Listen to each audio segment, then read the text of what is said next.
Bonjour, Bonjour, ça va bien? très bien. Merci d'être là. Alors, aujourd'hui, avec vous, on va aborder un sujet. L'idée, c'est de dire comment on peut créer les conditions d'innovation, mais sachant que l'idée, c'est de pouvoir partager avec vous votre expérience de coach. Voilà, parce que vous avez différentes expériences dans l'univers public. Et au final, ce qui est intéressant, c'est de dire comment on fait pousser l'innovation, sachant que ce n'est pas si simple que ça. Pour commencer notre sujet, je pense que ce serait intéressant de comprendre un peu votre périmètre d'action, voilà, sur ce quoi vous agissez, pour bien cibler, comprendre votre expertise. Donc, est-ce que je parle du coaching ou de mon expérience? De votre champ d'intervention. Donc, mon champ d'intervention, il est à la fois sur l'individu, l'humain, les groupes, et aussi sur le système global de l'organisation elle-même dans un système plus large. Donc, nous tentons d'agir je tente d'agir à tous les niveaux. Après, si vous voulez, je pense qu'on ne peut rien changer sans changer soi-même. Donc, l'idée, c'est d'avoir des bulles de contamination, si je puis dire, d'avoir semé des graines et de les arroser régulièrement pour que l'innovation pousse. Je pense aussi qu'il est fondamental, à l'heure actuelle où l'innovation devient presque un gros mot, où ça devient, on en entend parler partout, comme on a parlé du coaching partout, du reste aussi, de bien savoir de quoi on parle. Et je pense que l'intention générale est fondamentale, de rassembler sur la vision, sur l'intention, où est-ce que nous allons, même si c'est quelque chose qui n'est pas forcément funny, mais de dire, voilà, si on va à Tahiti, on ne met pas les mêmes choses dans les valises que si on va au pôle Nord. Et du coup, les gens peuvent se préparer à ça. Alors justement, vous parliez, vous avez évoqué le fait que de quoi parlons-nous quand on utilise le mot innovation, dans lequel on peut mettre beaucoup de choses. De quoi parlons-nous quand on utilise le mot coach et coaching. Du coup, est-ce que vous pouvez donner votre définition à vous, s'il y en a une, en tout cas la manière dont vous expliquez ce qu'est l'innovation et le coaching? Alors, pour moi, l'innovation, c'est vraiment redonner des forces vitales. Du reste, c'est la sémantique, je dirais, c'est l'étymologie. Plus-value, donc plus de value, la vie, plus de vie. Et c'est redonner effectivement un souffle différent, c'est permettre aux gens de revenir à leurs compétences fondamentales, d'exprimer leurs compétences fondamentales, d'oser, et pourquoi pas, plutôt que de se dire pourquoi, se demander pourquoi pas, et puis donc d'être en confiance pour pouvoir le faire, et une fois des résultats obtenus, ok, on continue.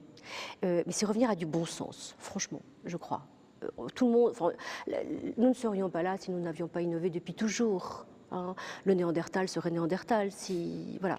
Donc, osons innover, osons se poser les bonnes questions en regardant ce qui se passe, en s'ouvrant, en libérant les imaginations, en rêvant. Le rêve est fondamental. Nous animons un laboratoire qui s'appelait le souffleur de rêve. C'est fondamental d'avoir à la fois cette partie rationnelle et sensible dans l'innovation. Et c'est un équilibre entre les deux qui autorise que la vie, plus de vie, arrive à tous les niveaux.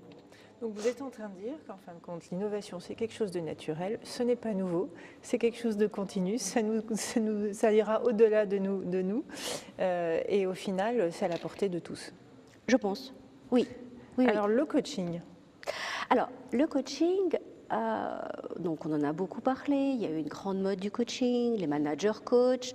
Je vais peut-être aller à l'encontre, mais je dis quelle horreur. Enfin, ce ne sont pas des surhommes et des surfemmes.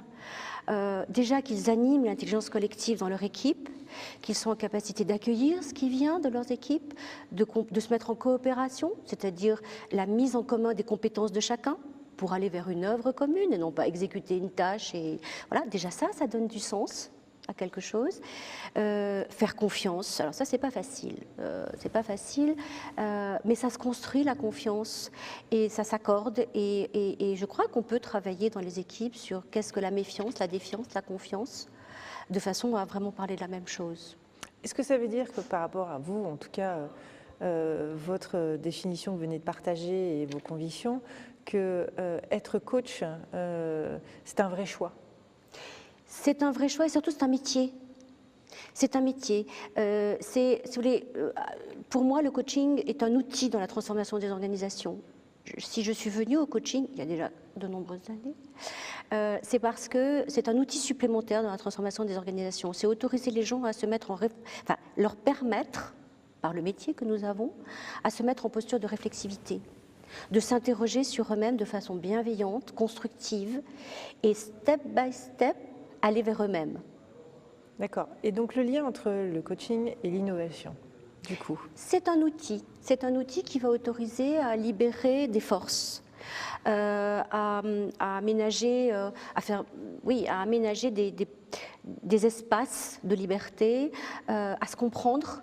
Dire que, alors bien évidemment, hein, quand on parle coaching, vous avez le narratif, le rayon des solutions, la PNL, enfin, tout ça. Bon, je pense sincèrement que c'est en fonction des individus que nous avons en face de nous qu'il faut savoir adapter et surtout connaître les fondamentaux. Ce que vous êtes en train de dire, hein, c'est que c'est vraiment une relation intuitu-personnalisée. Derrière, il y a une boîte à outils avec plein d'outils différents qui peuvent être choisis en fonction de la situation. Ce que vous dites aussi, c'est que le coach est certainement l'élément extérieur à soi qui peut permettre de réveiller son côté innovant. Parce que peut-être que, comme vous le disiez tout à l'heure, en fin de compte, c'est naturel d'innover, mais peut-être que dans un cadre spécifique, on a oublié qu'on savait innover. Voilà, c'est aller chercher ses propres ressources. Et puis aussi, vous parliez de cette extériorité, elle est fondamentale.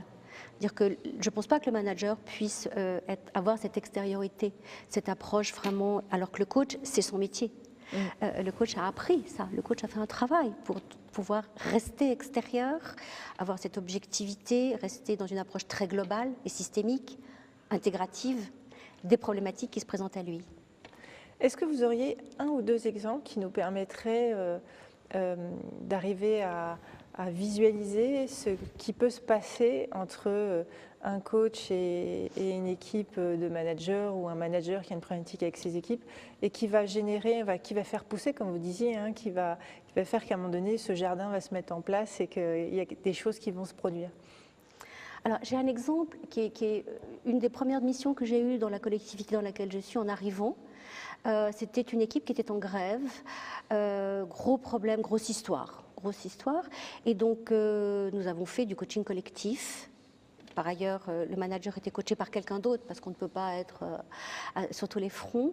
Et c'est important qu'il garde lui aussi un regard extérieur sur ce qui se passe. Et en fait, cette équipe a généré sa propre organisation. Et du coup, ils se sont appropriés, bien évidemment. Ils l'ont mise en mouvement. Et ils l'adaptent en fonction des problématiques qu'ils rencontrent.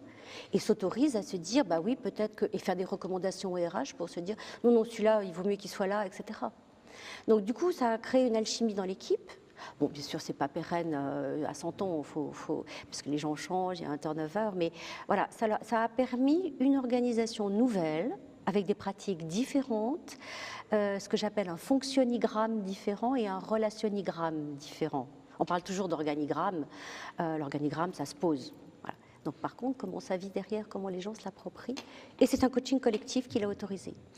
Vous l'avez dit, le coaching n'est pas un sujet nouveau pour vous, c'est globalement déjà un parcours bien rempli d'expériences.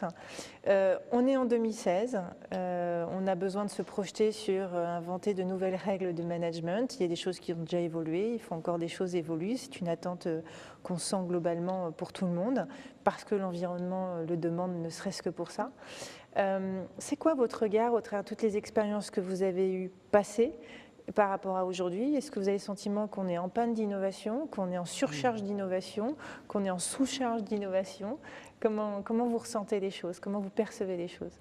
Alors, je pense que franchement, il y a un chemin formidable. D'abord, les personnes sont vraiment des perles. Il faut savoir aller chercher et accueillir ce qu'elles proposent parce que c'est vraiment incroyable, tout simplement. Ce que je pense qu'il manque, c'est qu'il y ait une innovation plus structurée, plus formalisée, plus concrète à attraper pour les managers ou pour les agents publics. C'est peut-être, je dirais, savoir de quoi on parle.